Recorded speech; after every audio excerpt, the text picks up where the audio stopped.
You had the next passage. Was it something in? Well, I think that Joshua, Yeah. in Joshua 1, I mean, Yeah. I think we know be strong and courageous, right? A lot of us know that verse, be strong, courageous, don't be afraid, don't be dismayed, for the Lord your God is with you wherever you go. And that's great, Joshua 1:9. Mm-hmm. But actually within that passage, God has to say it 3 times. Joshua, be strong and courageous. So if God says something twice, we should pay attention. 3 times within about 9 or 10 verses, we really need to pay attention. And you want to just read like the first verse to start? Yeah. So after Moses, the Lord's servant, died, the Lord said to Joshua, Moses' assistant, so Joshua had been alongside of Moses. He said, Moses, my servant, is dead. Talk about an announcement here. Get ready. Cross the Jordan River. Lead these people into the land which I am ready to hand over to them. And so they're staring at the promised land, this land that has been promised to them that they have been journeying toward, and their leader, Moses, dies right on the cusp of the promised land. And God looks at Joshua and says, essentially, step up. Joshua, arise. Like, it's your turn. And it's such a beautiful picture because something that's overlooked at times is Joshua, Moses' assistant. So Joshua spent time being trained for this opportunity. He spent time under healthy leadership. Yeah. And, a friend of mine, TA, who is at Breakaway in College Station, says, you learn great leadership by being around great leadership. And Joshua had been Moses' assistant. So that might be just a question for you is, who are you around right now? Are you putting yourself around people who are building your leadership skills?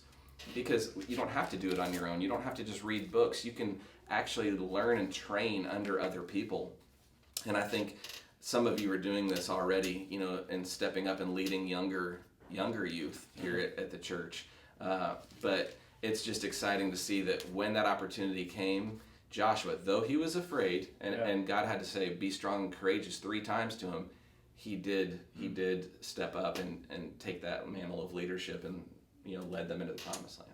I think of like 2 thoughts. I think of all the disciples that were with Jesus for a long time. There were lots of people that were with Jesus for a little bit of time and then left. Because I think when we're around great leaders, it can be intimidating. And to have to follow and have to learn from them is uncomfortable. But the disciples, for all their flaws, end up being the leaders of the early church, the movement that has lasted over 2,000 years now, has taken over the world. And so I think of myself, like, that's something I struggle with, there can be an intimidation factor.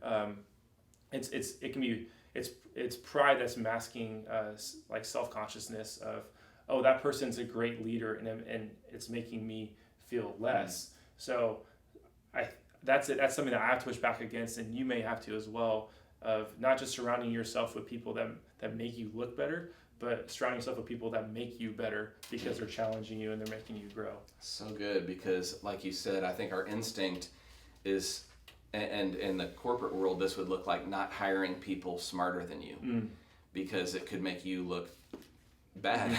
It could make people say, why isn't that person leading instead? But what a tribute to that leader that this person wants to be around you. So you should always surround yourself with people who you're impressed with. Yeah. And that goes for work, but that goes for friendships, because I look back at my Baylor experience, and now I'm really far removed. Now I'm 25 years out.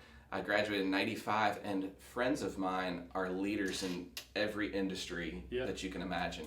And it's the least surprising thing to me, because I knew when I was in school that I was surrounding myself with really sharp, intelligent people. And if you look at kind of some of the traits of good leaders, intelligence, self-confidence, determination, integrity, sociability, like when you're surrounding yourself with people like that, and then especially who just desire to be faithful to God, when you have those, that's who you want to be surrounding yourself with. Because if you can be sharpened by those people, you'll see that all of a sudden, I shouldn't be intimidated by this person. I should want as much time with that person as I can get, because it makes me better.